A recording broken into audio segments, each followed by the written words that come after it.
안녕하세요. 로고스 학원에서 국어 가르치고 있는 홍기석 강사입니다. 이번 2026년 영동일고 1학년 국어 내신 대비 오리엔테이션 진행하겠습니다. 먼저 제 소개 간단하게 드리면 저는 고려대 국어국문학과를 졸업했고 2017년부터 현재까지 잠실 지역에서 계속 국어를 가르쳐 오고 있습니다.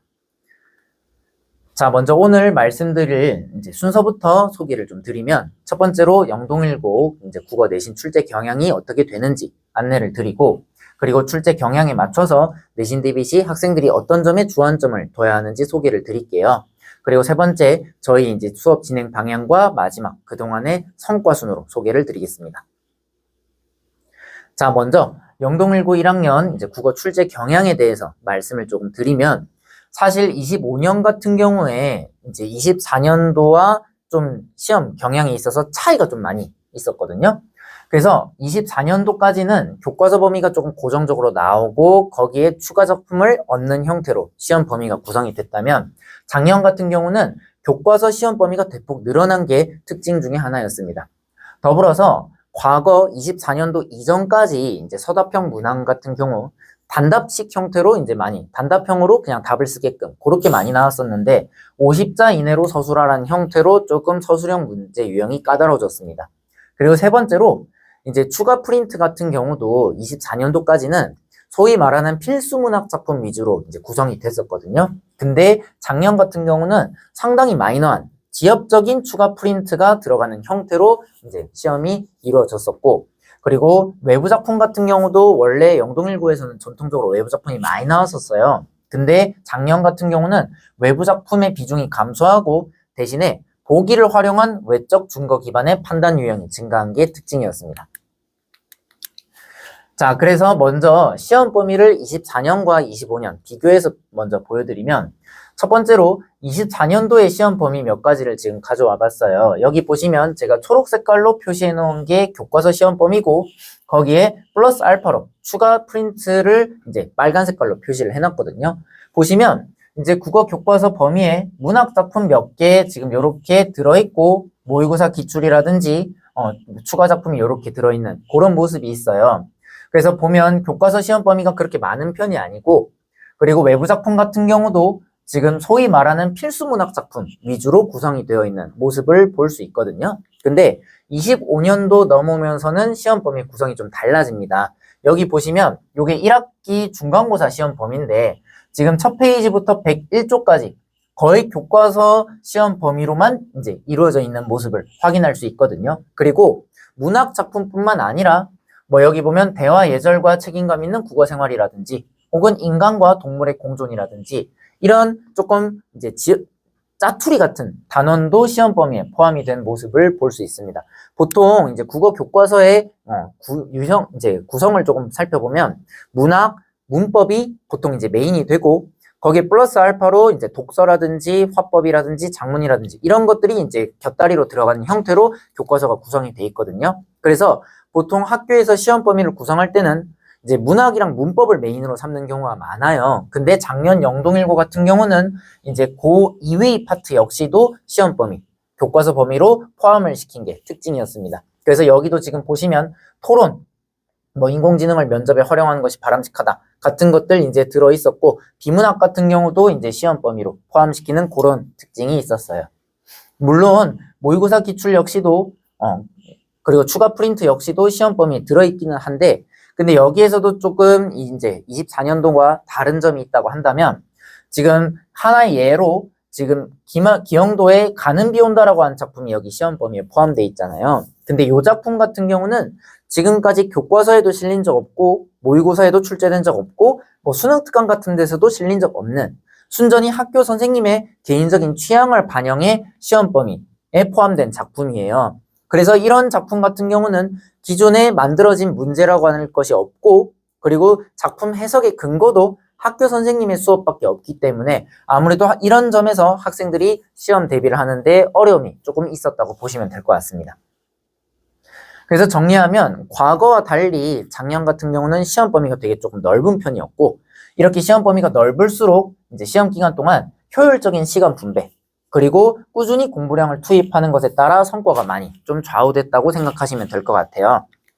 자, 그래서 시험 범위 관련된 작년의 특징은 이 정도로 말씀드릴 수 있을 것 같고, 다음으로 이제 출제 유형의 변화에 대해서 소개를 조금 드릴 텐데, 아까 말씀드린 대로 이제 영동일고 1학년 작년 국어 시험은 24년도와 조금 달라요. 학년 담당 선생님에 따라 스타일이 완전히 판이하기 때문에 저는 올해 1학년을 어떤 선생님이 담당하신지 확인한 뒤 거기에 맞춰서 대응할 예정이고요. 일단 작년 기준으로 먼저 말씀을 드리면, 작년에는 이제 24년도까지와 다르게 외부 작품 출제 비중이 엄청 두드러지진 않았어요. 대신에 선택지를 조금 꼬아냄으로써 학생들이 판단하기 어렵게끔 유도하는 형태로 문제가 좀 출제가 됐었고, 아까 말씀드린 것처럼 서술형에서 50자 이내로 서술하게끔 요구함으로써 이제 서답형에서 감점이 이루어질 여지를 높였다는 게 이제 문제 스타일에서 특징이라고 말할 수 있었습니다. 그래서 지금 첫 번째로 몇 가지 이제 예시를 보여드리면, 지금 나와 보기를 연결해서 해석해봐라 하고 문제가 지금 나와 있는데, 지금 여기 이제 보기 내용은 시지프스 신화에 대한 이야기를 담고 있어요. 그래서 시지프스가 이제 형벌을 받아가지고 산 정상에 이제 막 바위를 밀어 올리는 뭐 그런 이야기, 그리고 이제 그걸 까미라고 하는 철학자가 인간 존재의 이제 부조리성을 상징하는 것으로 이제 해석했다. 뭐 이런 내용이 지금 들어있는데, 요걸 바탕으로 지금 선지를 보면 화자가 이제 인력에 끌려 공존하고 있다고 말하는 건 자신의 삶을 일정한 궤도 안에서 안정적으로 유지하고 싶다는 태도를 드러내고, 그리고 이것은 형벌 속에서 안식을 찾는 모습과 유사하다. 이런 식으로 선지 하나가 지금 네 줄로 이루어져 있잖아요. 보통 학생들이 문제를 풀 때 선지가 이렇게 하나 있으면 보통 한 번 내지는 두 번의 판단만으로 이제 OX를 이제 가르려는 경향이 있는데, 사실 이런 식으로 선지가 복잡하게 이제 구성이 되어 있으면 4번에서 5번 정도 아주 세밀한 판단을 해야 OX를 판단하는 게 가능합니다. 근데 이제 작년 같은 경우는 이런 식으로 선지 하나에서 되게 여러 개의 판단을 요구하는 형태로, 이제 여러 번의 판단을 요구하는 형태로 문제가 출제됐다고 보시면 될 것 같고, 뭐 요것도 지금 보면 보기를 이제 준 다음에 도공이 난 달덩이, 그리고 농부가 씨앗을 뿌려 돌아온 한가마의 곡식, 인간과 자연의 교감을 통해 나타난 조화와 공존의 결실로 볼 수 있다. 이런 식으로 나와가지고 학생들이 그러면 판단을 할 때 이 달덩이랑 교감, 그리고 한가마의 곡식과 교감, 당연히 따로따로 이제 판단을 해야 되는 거고, 그리고 요걸 통해 나타난 조화와 공존이라고 했으니까 이런 연결도 제대로 이루어져 있는지, 이런 식으로 복잡한 판단을 요구하게끔 문제가 출제됐다고 보시면 될 것 같습니다. 요것도 지금 이제 보면 보기에서 프랑스의 철학자 이제 바슐라라고 하는 사람에 대해서 지금 이야기를 하고 있거든요. 사실 이런 이제 외적 증거를 기반으로 한 판단 같은 경우는 보기에서 학생들이 이제 처음 보는 그런 내용이 나오는 경우가 많기 때문에 이걸 시험 이제 중에 독해를 하고, 그리고 이걸 기준으로 삼아서 얘네들의 정합성을 판단하는 그런 형태로 문제가 나왔다고 보시면 될 것 같아요. 그리고 서답형 이어서 말씀을 조금 드리면, 여기 보시는 것처럼 지금 뭐 화자의 심리 상태를 포함해 50자 이내의 문장으로 서술해라. 찬반 입장을 50자 이내로 서술해라. 25자 이내로 서술해라. 이런 식으로 지금 되게 긴 문장의 형태로 답을 쓰게끔 요구를 하고 있거든요. 이게 50자로 이제 문장을 이제 서술한다는 게 사실 학생들 입장에서 조금 부담이 될 수 있어요. 그래서 학생들이 자기 나름대로 이제 막 쓰다 보면 아무래도 이제 사족을 덧붙인다든지, 혹은 꼭 넣어야 되는데 넣지 않는 내용이 있다든지, 이런 식으로 이제 답안을 쓰는 과정에서 이제 오류가 발생할 가능성이 높거든요. 그래서 서술형에서 은근히 감점을 당하는 경우가 많았던 것도 작년 시험의 특징이었습니다. 그러면 24년도에는 어땠냐? 마찬가지로 비교를 조금 해봐야 될 텐데, 사실 영동일고 같은 경우는 24년까지는 외부 작품 출제 비중이 되게 높은 편이었어요. 그래서 보시면 원래는 이런 형태로 이제 시험 범위 작품이 있으면 나는 시험 범위 작품이고, 그리고 여기 보기 2번은 이제 시험에 학생들이 시험 보면서 처음 보는 작품이 이제 들어가는 거거든요. 그래서 이것도 가와 보기에 대한 이해로 적절한 것 해보면서 이제 보기에서 학생들이 처음 보는 외부 작품 던져준 다음에 배운 작품과 처음 보는 작품, 얘네 두 개를 비교해서 문제를 풀게끔 그렇게 과거에는 시험이 나왔어요.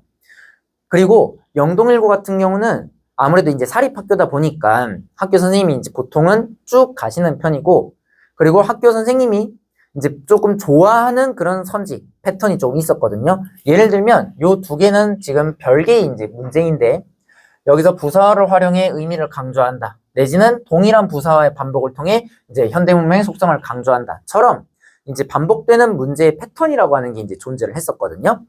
그리고 서답형 같은 경우도 지금 보면 지금 가, 나 여기다가 빈칸 빵빵 뚫어놓고 그냥 단순히 단어 몇 개 집어넣는 형태. 이것도 그냥 두 어절로 쓰라고 했으니까 단어는 아니지만 그냥 아주 간략하게 서답형 답안을 쓰게끔 그렇게 과거에는 문제가 출제가 됐어요. 그렇기 때문에 24년, 25년은 완전히 다른 성격의 시험이라고 일단 생각을 하시는 게 옳을 것 같습니다. 근데 이제 어떤 선생님이 맡으실지를 모르니까 일단은 시험 범위에 대한 암기를 기본으로 당연히 해야 되겠고 거기에 플러스로 일단 25년 기준으로 말씀을 드리면 아까 선지가 좀 어렵게 꼬아서 나오기 때문에 선지의 의미를 정확하게 이해하고 이제 선지를 학생들이 정확하게 끊어서 살펴봄으로써 판단을 정합성 있게 할 수 있도록 연습을 하는 게 조금 중요하다고 말씀드릴 수 있을 것 같아요. 그리고 24년도처럼 만약 나온다면 그때는 외부 작품의 출제 비중이 높을 가능성이 있기 때문에 그런 문제들 이제 처음 보는 작품이 나왔을 때 그걸 스스로 독해하고 이해하는 그런 능력 역시도 중요하다고 말씀드릴 수 있을 것 같습니다. 자, 그러면 등급 컷은 작년에 어땠었냐? 다음으로 말씀을 드리면 예년과 다르게 이제 작년 같은 경우 등급 컷의 편차가 그렇게 막 크지는 않았어요. 보통 영동일고 같은 경우는 전통적으로 이제 등급 컷을 나눌 때 한 번의 시험은 되게 쉽게 출제하고 한 번의 시험은 되게 어렵게 출제하는 형태로 그렇게 등급을 변별하는 편이었거든요. 그래서 만약 시험이 조금 쉽게 나온다고 하면 1등급 컷이 97, 8 막 이런 식으로 나오고 시험이 좀 어렵게 나오면 이제 80점대로 나오는 그런 식으로 문제가 과거에는 시험이 나왔었는데 작년 같은 경우는 보통 88점 전후에서 평균적으로 등급 컷이 형성되는 모습을 보였습니다. 그래서 이제 과거에는 좀 이렇게 그리고 어려울 때는 70점대 중반까지도 이제 내려가고 그런 모습이 있었어요. 근데 이제 작년은 그렇지는 않았다라는 것. 요거를 좀 생각해 보시면 될 것 같습니다. 자, 그러면 이제 지금까지 학교 시험이 이런 식으로 출제된다고 했을 때 그럼 영동일고 내신 대비를 할 때 학생들이 어떤 점에 주안점을 두어야 하는가 3가지 정도로 요약을 좀 해봤는데 일단 25년 유형이든 24년 유형이든 사실 영동일고는 전통적으로 모의고사 실력이 내신 등급에 미치는 영향력이 적지는 않은 편이에요. 우리가 이제 모의고사 실력이라 하면 소위 말하는 이제 피지컬적인 요소를 말하는 건데 그런 부분이 조금 영동일고에서는 중요하다고 말씀드릴 수 있을 것 같고 그래서 단순히 이제 시험 범위를 암기하는 것뿐만 아니라 이제 스스로 텍스트를 해석하고 판단하는 훈련을 평소에 부지런히 해 나가는 게 중요하다고 생각을 합니다. 마찬가지로 이제 외부 작품 문제 역시도 얘는 솔직하게 말씀드리면 시험 기간에만 공부한다고 해서 대비 가능한 영역은 아니에요. 왜냐하면 어떤 작품이 이제 외부 작품으로 출제가 될지 알 수 없기 때문에 처음 보는 작품을 학생들이 스스로 읽어나가는 그런 연습이 조금 중요하다고 볼 수 있거든요. 그래서 요거는 아무래도 좀 장기적인 관점의 학습이 좀 필요하고 그래서 저는 방학 기간에 공부를 열심히 하는 게 조금 중요하다고 생각하는 편입니다. 보통 학생들이 고등학교에 올라오고 나면 방학 때는 국어 공부를 조금 놓는 경향이 있어요. 그래서 조금 쉬어가는 타임이라고 생각하고 국어에 대한 이제 비중을 조금 많이 낮추고 수학이라든지 과학이라든지 이런 거 위주로 공부를 하는 경우가 많은 것 같은데 저는 개인적으로 영동일고에서 이제 국어를 잘하기 위해서는 방학 때 내신 기간보다 더 많은 양의 공부가 필요하다고 좀 생각하는 편입니다. 그래서 이거는 당장에 이제 중간고사 대비만 보는 게 아니고 좀 긴 관점에서 주안점으로 둬야 될 점이라고 보시면 되고 마지막으로 사실 이제 9등급제에서 5등급제로 이제 바뀌었잖아요. 근데 사실 4% 안에 드는 건 아까 말씀드린 피지컬적 요소라든지 그런 것들이 좀 중요하다고 볼 수 있지만 10% 안에 드는 건 내 실력이 조금 부족하더라도 시험 기간 동안에 그 성실한 자세가 조금 더 중요하다고 개인적으로 생각을 해요. 실제로 작년에 1년 동안 쭉 학생들을 가르쳐 보면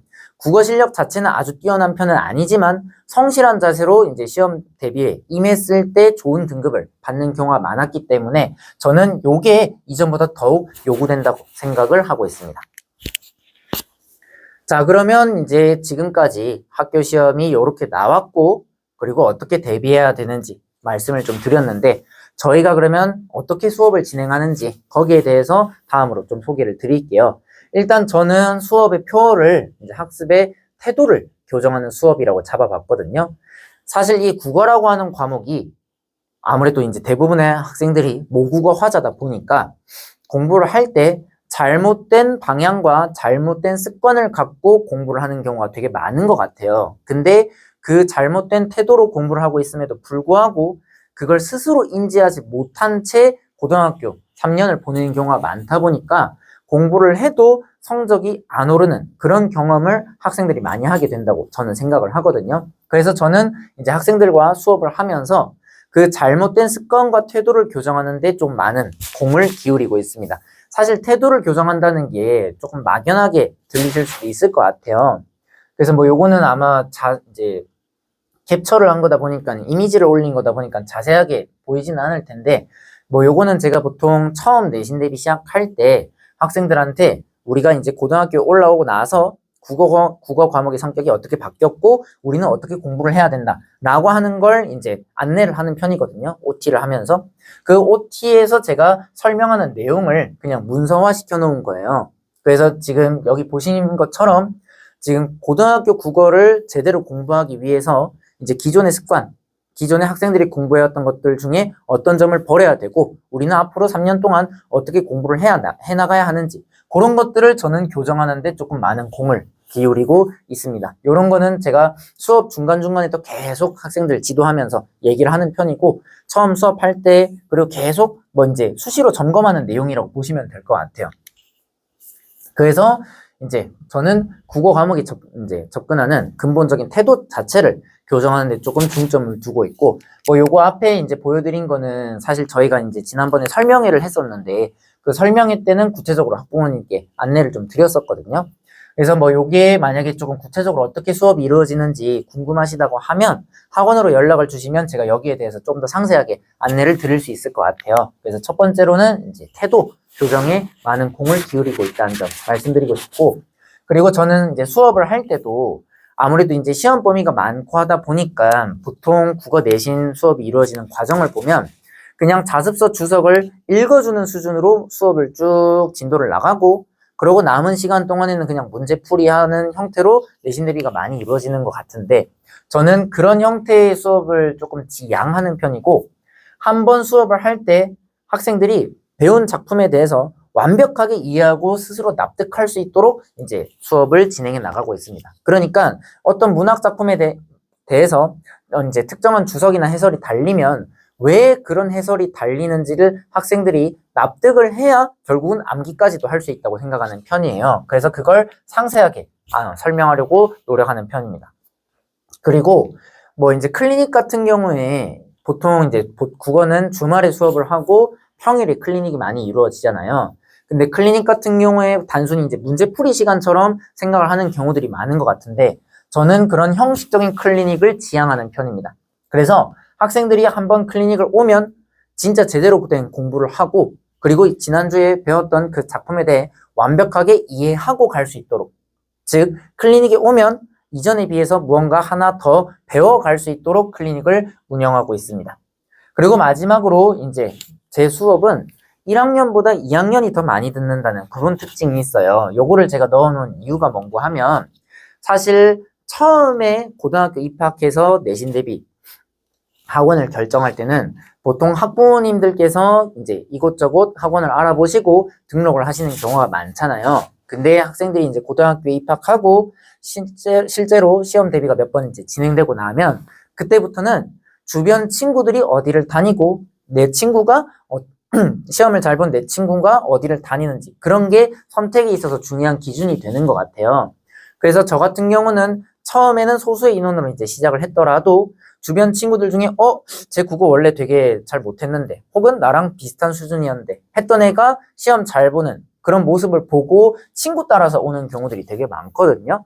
그래서 보통은 1학년에서 2학년 넘어가면 일반적으로는 수강 인원이 줄어드는 게 일반적인데 저 같은 경우는 항상 학년이 거듭되면 거듭될수록 학생 수가 늘어나는 그런 특징을 보여왔다고 보시면 될 것 같습니다. 요거는 아무래도 이제 학생들에게 수업의 퀄리티가 조금 이제 인정받았다고 생각을 해가지고 제가 여기다가 넣어봤습니다.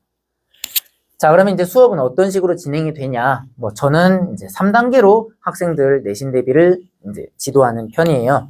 첫 번째로 수업 시간에는 아까 말씀드렸던 대로 작품에서 이제 출제 가능한 모든 영역을 최대한 상세하게 설명을 좀 하려는 편이고, 그리고 외부 지문이 어떤 게 나올지 모른다고 하더라도 일단 학생들이 기본적으로 숙지하고 있어야 될 빈출 작품이 없지는 않잖아요. 그래서 그 빈출 작품에 대한 정리 내지는 아예 처음 보는 지문이 나왔을 때 우리가 어떻게 대처해야 하는지 그런 행동 강령 같은 것들을 수업 때 보통 설명을 하는 편입니다. 그래서 사실 저는 수업 시간이 조금 긴 편이에요. 저희가 이제 공식적으로는 이제 수업이 3시간에 이제 3시간 동안 하게끔 되어 있는데 저는 아무래도 조금 학생들에게 알려주고 싶은 내용이 많다 보니까 기본적으로 3, 40분 정도는 조금 오버가 되는 경우도 많거든요. 물론 요거는 이제 호불호가 조금 갈릴 수 있는 부분이기는 한데 수업 시간이 조금 긴 건 그만큼 학생들에게 좀 더 많은 걸 알려주기 위해서 길어진다는 걸 미리 조금 양해를 구할게요. 그래서 일단 수업은 이렇게 이루어지고 그 다음에 이제 수업이 끝나고 나면 학생들이 이제 복습을 해야겠죠. 사실 국어라고 하는 과목은 수업이 해줄 수 있는 건 3, 40% 정도밖에 안 된다고 저는 생각을 하고 나머지는 이제 70% 이상은 학생들이 스스로 그걸 소화하는 과정에서 이제 공부가 이루어진다고 생각을 하는데 그래서 효과적인 국어 학습을 위해서 저는 일주일에 최소 3일 정도는 학생들이 공부를 하게끔 그렇게 학습 루틴을 제시하고 있습니다. 그래서 시험 기간 동안 총 10회독에 이제 공부를 할 수 있게끔 학습 방향을 안내하고 수시로 그걸 점검해 나가고 있습니다. 사실 이 10회독이라고 하는 게 엄청 많은 숫자예요. 보통 중학교 때까지는 학생들이 공부를 할 때 한 3번에서 5번 정도 그냥 시험 범위 쭉 읽어보고 문제 몇 번 풀고 들어가도 이제 90점 이상을 받을 수 있었는데 고등학교에 올라오면서부터는 이제 상대평가로 바뀌기 때문에 남들 다 하는 정도로 공부를 해서 1등급을 기대하기는 어렵다고 저는 생각을 하거든요. 그래서 요 정도의 분량, 요 정도의 공부량은 충족해야 된다고 생각을 하는데 당연하게도 요거는 시험에 임박해서 학생들이 이제 도달할 수 있는 수준은 아니기 때문에 내신 대비가 처음 진행될 때부터 어떤 형태로 공부를 해야 요 정도 양을 소화할 수 있는지 그걸 계속 학생들에게 안내를 좀 하는 편입니다. 그리고 평일 수, 목에 저희가 이제 클리닉을 진행할 텐데 클리닉 같은 경우는 학생들이 복습하면서 내지는 과제를 하면서 막히는 지점에 대한 이제 피드백이 제시되는 시간이라고 보시면 될 것 같아요. 근데 아까 말씀드린 대로 이 국어 클리닉이라고 하는 걸 단순히 이제 문제풀이 시간으로 생각하는 학생들이 조금 많은 편인데 저는 클리닉에 학생들이 이제 항상 오면 그 배운 내용을 완벽하게 이해하고 막히는 지점에 대해서 납득할 수 있도록 클리닉을 진행하려고 하는 편이거든요. 그래서 항상 클리닉에 오면 이전에 비해서 조금은 더 아는 상태, 조금은 더 배운 상태로 집에 갈 수 있도록 클리닉을 운영하고 있습니다. 그래서 다른 곳에 비해 저는 좀 클리닉 시간이 긴 편인 것 같아요. 제가 자세히는 모르겠지만 이제 보통 내신 기간에 클리닉을 한번 진행하면 학생에 따라서 뭐 짧으면 2시간 그리고 길면 3, 4시간 정도도 이제 클리닉을 하는 경우들이 있거든요.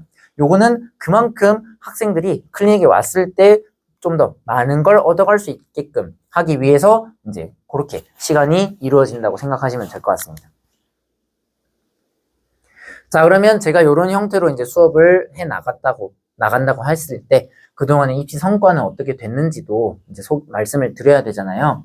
일단 제가 17년부터 지금까지 쭉 잠실에서 수업해왔다고 했는데 매년 담당 학교 이제 전교 1등급자의 한 3분의 1 정도는 그래도 꾸준히 배출을 좀 해왔던 것 같아요. 뭐 연도별로 편차는 조금 있겠지만 그래도 30% 정도는 이제 9등급제 기준으로 꾸준히 1등급자가 나왔던 편이고 이제 작년 1학년 기준으로 말씀을 드리면 25년도 1학년 이제 국어 수강생에 반별로 좀 차이는 있지만 30에서 50% 정도가 1등급을 획득했습니다. 아무래도 이제 수강 인원이 조금 많으면 비율은 조금 낮아질 수밖에 없고 수강 인원이 적으면 이제 비율은 조금 높아졌던 편인데 영동일고 기준으로 말씀드리면 영동일고 같은 경우는 작년에 수업을 들었던 친구의 절반이 1등급을 받고 절반은 2등급을 받는 50% 정도가 1등급을 획득했다고 보시면 될 것 같습니다. 근데 요거는 뭐 제가 운 좋게 이제 공부를 잘하는 학생들을 받아서 나온 결과만은 아니라고 생각을 해요. 그 과거에 보면 이제 1학기 6등급에서 시작해가지고 2학기 2등급을 받는다든지 내지는 1학기 7등급을 받았던 학생이 2학기 때 3등급을 받는 등 중하위권 학생들 역시도 이제 그 지도 방향에 맞춰 부지런히 따라왔을 때 높은 상승률을 보였습니다. 작년에 이제 그 사례 하나만 말씀을 드리면 작년에 제가 가르쳤던 학생 중에 1학기 때 이제 혼자 공부를 해서 4등급을 받았던 학생이 있어요. 지금 현행 5등급제 하에서 4등급이라 하면 이제 상위 66%그 수준의 이제 학생이잖아요. 뒤에서 세는 게 더 빠른, 등수를 세는 게 더 빠른 학생이었는데 요 학생이 이제 친구 따라가지고 2학기 때 저랑 같이 이제 수업을 했고 2학기 때는 중간기만 합쳐서 최종적으로 1등급을 받는 그런 이제 성과를 보였습니다. 그래서 중하위권 학생들 역시도 물론 습관을 바꾼다는 게 쉬운 일은 아니겠지만 지도 방향에 맞춰서 부지런히 따라오면 좋은 결실을 얻을 수 있다는 점을 말씀드리고 싶고 이게 이제 뭐 어느 정도 이제 학생들 사이에서 혹은 학부모님들 사이에서 이제 회자가 되어서 23년도에 제가 로고스 학원에 처음 왔거든요. 23년도 말에 와서 본격적으로 이제 1년을 쭉 보낸 건 24, 25 이렇게 2년 정도 된 것 같은데 23년도 처음 왔을 때 대비 25년도에는 수강 인원이 204%로 성장하는 그런 모습도 보였습니다. 자, 그래서 지금 요거는 작년 딱 1년 기준으로 그 1년치 1등급자 성적표 중에서 딱 전교 1, 2, 3등 학생들만 모아봤어요. 그래서 제가 담당했던 학교에서 전교 1등 이제 4명 이제 배출을 했고 그리고 전교 2등 여기 마찬가지 그리고 전교 3등 이런 식으로 이제 학생들이 제가 맡았던 학교에서 그래도 최상위권 성적을 받아왔다라는 거 말씀드리고 싶고 요거 이외에 이제 1등급자는 당연히 이제 훨씬 더 많거든요. 근데 그거 같은 경우는 제가 이제 블로그를 최근에 이제 오픈을 해가지고 거기에다가 이제 쭉 올려놨으니까 그걸 참고를 해보시면 될 것 같습니다. 자, 그리고 이제 마지막으로 결국 이 모든 과정은 학생들이 결국 대학을 갔을 때 이제 빛을 발하는 거라고 생각을 하는데 그래서 제가 담당했던 학생들 이제 26학년도 이제 올해 대학 진학하는 학생들 그리고 작년에 대학 진학한 학생들 대입 합격자 현황 그냥 간단히 말씀드릴게요. 일단 올해 이제 대학 가는 학생들 살펴보면 지금 의대 이번에 3명 갔거든요. 이제 카톨릭대 의대랑 그 다음에 어디 갔었지? 카톨릭대 의대 1명 갔고 제가 블로그에다가 지금 다 올려놨는데 지금 갑자기 지금 까먹어가지고 한양대 의대 그리고 원광대 의대 이제 진학하는 학생들 그리고 서울대 2명에 뭐 성대 3명 뭐 이렇게 있고 그리고 25학년도 같은 경우도 이제 부산대 의대랑 뭐 이렇게 의대 2명 갔고 그리고 서울대 4명에 뭐 고려대 2명 등 진학을 했습니다. 당연하게도 치사하게 막 중복 기입 같은 거 안 해요. 지금 요거는 단순한 합격 기준이 아니고 학생들이 등록한 그러니까 실제로 학생들이 현재 다니게 될 학교들만 입력을 한 거고 뭐 재수생이나 이런 학생들 다 빼고 현역으로 대학을 간 학생들만 입력을 했습니다. 그리고 뭐 잠깐 뭐 내신 대비 한 번 이렇게 스쳐 지나간 학생들을 재수강생이라고 말하기는 좀 어렵잖아요. 그래서 요 학생들 같은 경우는 평균 수강 기간이 그래도 2년 정도는 되는 뭐 보통 고1부터 고3 할 때까지 대부분 제가 담당했거나 내지는 고1, 고2 2년 정도는 담당했던 그런 학생들로만 입력을 해놨습니다. 그래서 자세한 사항은 마찬가지로 이제 블로그 가시면 확인하실 수 있을 것 같아요. 뭐 그래서 요거는 이제 뭐 수강 후기 뭐 몇 개인데 지금 요거는 이제 학생들이 대학 가고 나서 이제 뭐 스승의 날이나 뭐 이런 거 있을 때 찾아와가지고 뭐 요거 편지 뭐 보내준 거고 뭐 요거 같은 경우도 뭐 이제 서울대 합격하고 나서 이 학생은 이제 25학년도 이제 합격한 학생인데 뭐 내신 잘 받아서 뭐 감사하다 뭐 이런 얘기 하고 요 친구 같은 경우도 25학년도에 이제 진학한 고려대 이제 진학한 학생인데 이 친구는 이제 그 고3 처음 모의고사 봤을 때 3월 모의고사 봤을 때 4등급이 나왔던 학생이거든요. 근데 수능에서 98점을 받고 이제 고려대 합격을 했어요. 근데 이 친구 같은 경우에 이제 고3 이제 고2 때부터 해가지고 고3 수능 볼 때까지 2년 동안 쭉 같이 공부를 했는데 고3 1학기 때 이제 그 대치동에 이제 전국구 1타 선생님 수업도 이제 같이 병행을 하다가 이제 한 뭐 3개월, 2개월 듣고 그 이후로는 수능 볼 때까지 제 수업만 들었던 학생이거든요. 근데 이제 수능 끝나고 나서 이 친구가 뭐 감사하게도 뭐 이런 얘기를 하더라고요. 그 선생님보다 저한테 배운 게 조금 더 많았다. 뭐 이런 얘기 좀 해줬고, 뭐 이 친구들 같은 경우도 요거는 최근인데, 이제 보통 이제 이 잠실 지역 같은 경우는 1학년, 2학년 때까지는 이제 동네에서 학원을 다니다가 고3 되면서부터는 이제 대치동에 전국구 수업으로 이제 넘어가는 경우들이 많잖아요. 그래서 뭐 요 친구들도 2년 동안 가르치고 고3 때 이제 보낸 친구들인데, 뭐 수업 듣다가 갑자기 대뜸 와가지고 뭐 문법 엄매 수업하냐 뭐 이렇게 하면서 이제 얘가 뭐 대치동에서 수업을 듣고 있는데, 아 거기서 듣는 이제 하는 수업보다 저한테 배웠던 게 조금 더 좋더라 뭐 이런 얘기를 해줬어요. 그래서 뭐 요거는 제 기준에서는 조금 부끄러운 얘기면서도 동시에 좀 뿌듯한 내용이라 가지고 이것도 좀 넣어봤습니다. 그래서 뭐 요것도 이거는 이번에 이제 의대 합격한 친구인데, 뭐 1학년 때 뭐 비해서 국어 성적 진짜 많이 올랐다, 뭐 덕분에 뭐 고맙다 뭐 이런 얘기들, 뭐 요런 식으로 학생들이랑 같이 수업하면서 이제 요런 식으로 결과를 내왔고, 마지막으로 이제 제가 말씀드리고 싶은 내용은, 보통 입시가 끝나고 나면 이제 학생들이 그런 얘기를 참 많이 해요. 아, 이번에 국어 때문에 대학을 못 간다. 참 이 국어라고 하는 과목이 입시에서 이제 결정적인 역할을 하는 경우가 좀 많다 보니까 그런 얘기들이 종종 이제 들리는 경우가 많은 것 같은데, 이제 저는 학생들이 국어 때문에 라는 말 대신에 국어 덕분에라는 말을 할 수 있도록 하는 게 제 수업의 이제 목표거든요. 그래서 언제나 학생의 입장에서 학생의 실력 향상만 생각하면서 수업을 해 나가겠다라는 걸 말씀을 드리고 싶습니다. 마지막으로 뭐 네이버 블로그 제가 이제 뭐 만든 지 한 2달 정도 된 것 같아요. 그동안에는 이제 제가 조금 소위 말하는 이제 자기 PR이라고 하는 걸 거의 안 하다가 최근에는 좀 그 필요성을 느껴가지고 이제 블로그를 오픈했거든요. 그래서 여기 들어와 보시면 이제 수업 관련한 자세한 사항을 조금 확인하실 수 있을 것 같습니다. 네, 여기까지 제가 준비한 내용은 끝이 났고, 지금까지 이제 로고스 학원에서 국어 담당하고 있는 홍기석 강사였습니다. 감사합니다.